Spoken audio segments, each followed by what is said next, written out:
สุภาษิตบทที่29ข้อ25การเกรงกลัวผู้คนเป็นกับดักที่อันตรายแต่การวางใจในพระเจ้าหมายถึงความปลอดภัยถึงแม้แต่ผู้อื่นจะเห็นด้วยกับคุณกับดักที่อันตรายมากคือการที่ปล่อยให้ความคิดเห็นของผู้อื่นเกี่ยวกับคุณเป็นตัวกำหนดสิ่งที่คุณทำหรือขัดขวางไม่ให้คุณทำในสิ่งที่คุณควรจะทำมันเป็นอันตรายเพราะถ้าคุณเกรงใจมนุษย์ถ้าคุณใช้ชีวิตเพื่อให้พวกเขาพึงพอใจ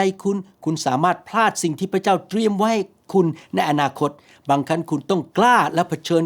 กับมันตามลำพังเพียงคนเดียวคุณควรทำสิ่งที่ถูกต้องทั้งที่อาจจะไม่ได้รับการยอมรับจากคนที่คุณคิดว่าเขาสนับสนุนคุณคนอื่นอาจจะมองไม่เห็นว่าพระเจ้าประทานอะไรให้กับคุณพวกเขาไม่สามารถสัมผัสได้ถึงสิ่งที่คุณสัมผัสคุณไม่จำเป็นต้องได้รับการเห็นชอบจากพวกเขา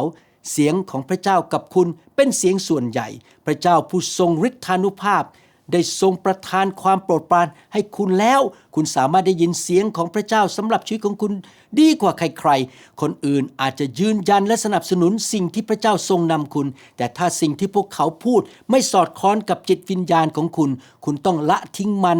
เลิกกังวลกับมันเลิกกังวลกับความคิดเห็นของคนอื่นและรับความเห็นชอบจากพระเจ้า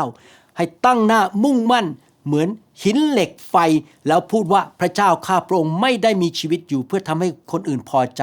ข้าพระองค์มีชีวิตอยู่เพื่อให้พระองค์พอพระทัยข้าแต่พระบิดาเจ้าขอบพระคุณพระองค์ที่พวกเราไม่ต้องแสวงหามนุษย์ผู้ใดเพื่อบอกว่าเราเป็นใครหรือควรทำอะไรอย่างไรขอบพระคุณพระองค์ที่เรารู้จักพระสุรเสียงของพระองค์และทำตามน้ำพระทัยของพระองค์ไม่ว่าคนอื่นจะเห็นด้วยหรือไม่ก็ตาม